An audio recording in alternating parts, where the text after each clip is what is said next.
and have a better race. Johnny Herbert qui a donc eu des petits problèmes hier dès les essais qualificatifs. Il a été victime d'un serrage moteur. Ensuite, il y a eu ce petit accrochage avec René Arnoux lors d'une manche également qui l'a malheureusement empêché de participer à la finale et de terminer cette finale bien placée comme il aurait pu le faire. Et il y a eu également malheureusement des problèmes encore aujourd'hui durant le quart de finale. You had also some problems today in your quarter final.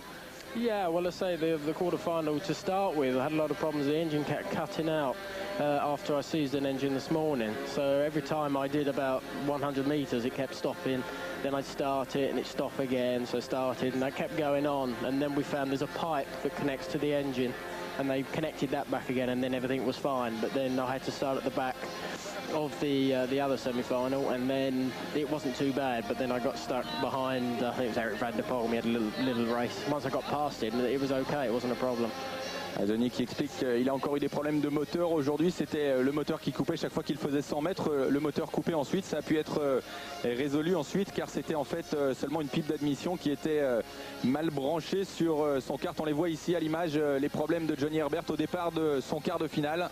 Et il a pu heureusement reprendre la course. Malheureusement, il n'a pas pu se qualifier directement. Johnny, a few words now. Vous êtes la star. You are the star here in Bercy. So you probably want to win the last final. Vous voulez gagner la dernière finale. It would be nice, yes.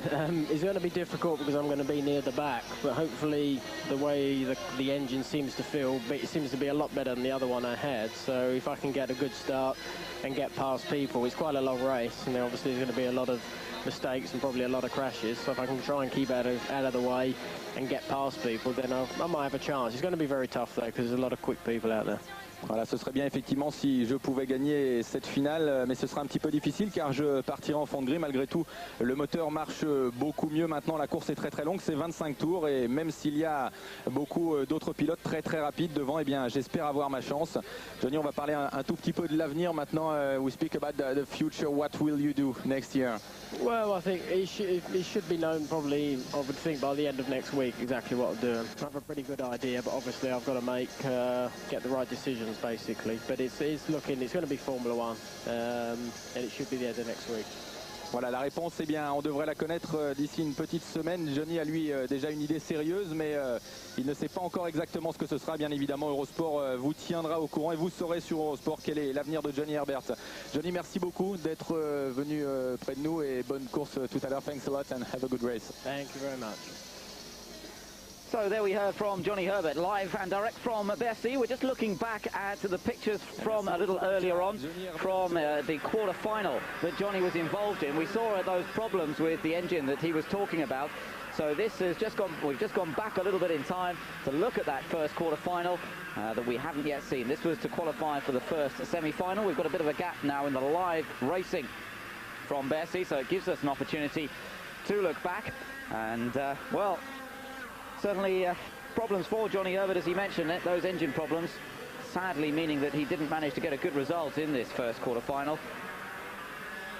But, nevertheless, a good race with several of the leading players up there. Number 30, Anthony Beltoise, leading the race under pressure from Alexandre Jeanneret. And Beltoise, the son of Jean-Pierre Beltoise, first ever French driver to win a Grand Prix. Anthony Beltoise also having his own career, and that's the moment that Alexandre Jeanneret took the lead from Anthony Beltoise. So Jeanneret now leading. French Formula 3 driver, has been for a few years now. Was one of the favourites for the title this year, but in fact ended up finishing fourth in the championship. But Alexandre Jeanneret now fights his way past Anthony Beltoise.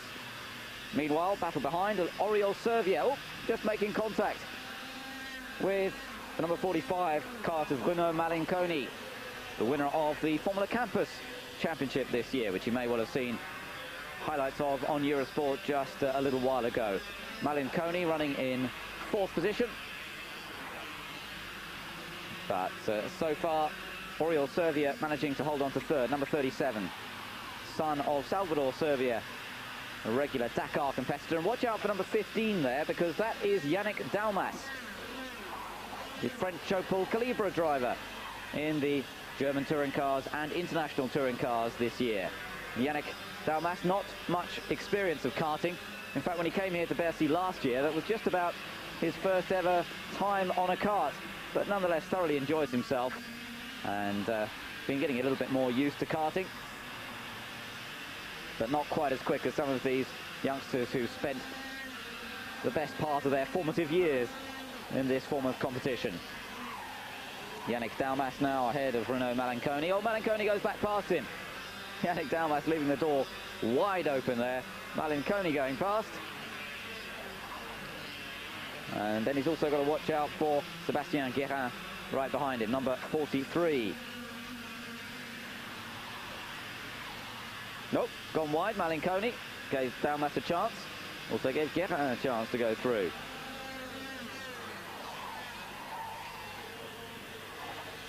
Jeanneret, the leader, 2.8 seconds ahead of fourth place Yannick Dalmas. And around this tight circuit, lap times in the 27-second bracket. If you're in the 27s, you're doing well. We saw a 27.4 fastest lap yesterday overall by Luca Badoer. That was in the final. A bit more time in the final to get some decent heat in the tyres. 25 laps then. Nope, Sébastien Guérin getting himself into a bit of trouble. In fact, being passed, going through, is Alexander Deban, number 33. Well, now he's been back passed again by Guérin. So Alexandre Deban, one of the stars in the Nissan Stars Cup during 95. Well, Yannick Dalmas gets it a bit too sideways on the entry to the hairpin there.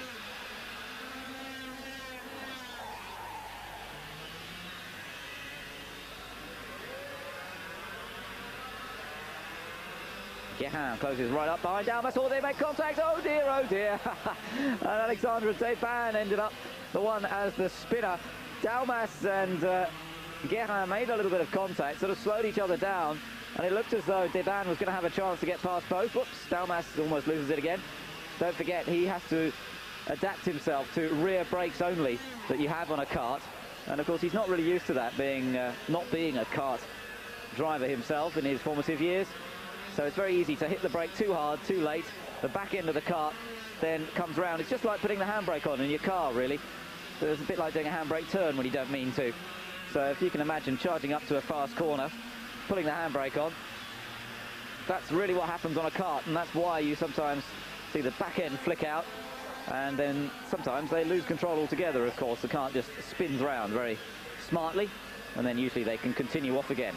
Remember, these karts have got a centrifugal clutch, so it cuts in at about 6,000 revs. So it means normally when the kart is driving, it's engaged the whole time. It's a mechanical clutch, so once it's engaged, it locks in.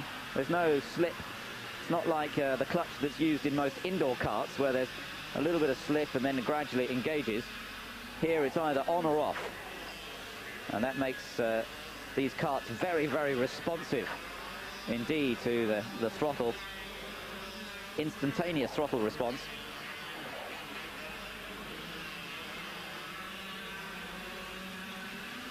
I took the opportunity last week, getting a bit of extra research in before the Bercy event. Went along to Buckmore Park in Kent, and courtesy of Bill Sisley there, had a little run on one of the 100cc karts, very similar to these used at Bercy, but not with the clutch. The clutch is not used quite so much in racing at the moment. They use it in the Intercontinental A class, which is one of the major categories in European karts racing, and in the UK next year. The clutch will be allowed in the junior TKM category. It's like a one-make class of karting, if you like. Everybody uses the same engine, and in an attempt to keep the costs down a little bit. Well, I had some fun, a few laps. It was a rather wet and rainy day, but it just reminds you, driving a kart is all about the feel, the sensation. It's so responsive. You turn the steering such tiny amount. Just look at Jeanneret, the leader here. Tiny amounts of movement on the steering wheel. Even around these hairpin corners, look how little lock he has to use. Well, Jeanneret coming through to win. Beltoise coming through in second place. Servia in third. And so they automatically go through to the semi-final. So that's catching up on the action from that first quarter-final that we missed from earlier on this afternoon. And a good race from Alexandre Jeanneret. There he is with that blue and red crash helmet. So that'll put him on the front row for one of the semi-finals now.